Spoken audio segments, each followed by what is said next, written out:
శ్రీమాత్రే నమః. జయ అఖిలాండేశ్వరి.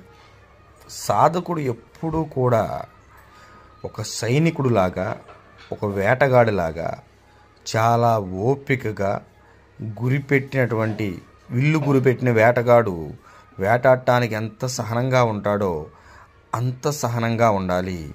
అదేవిధంగా అంత ఓపికగా ఉండాలి.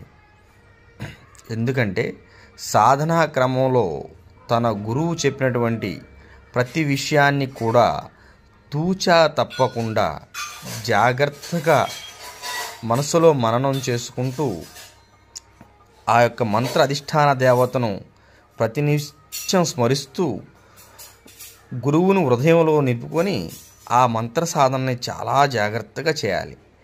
ఎలా చేయాలంటే, ఇప్పుడు ఒక వేటగాడు మృగాన్ని వేటాడేటప్పుడు ఎంత ఓపికగా ఉండి దాన్ని వేటాడతాడో మంత్ర సాధకుడు కూడా అంతకంటే ఓపిక కావాలి. ఎందుకంటే వేటగాడి బాణం గురి తప్పితే అది వేటగాడిని నాశనం చేస్తుంది.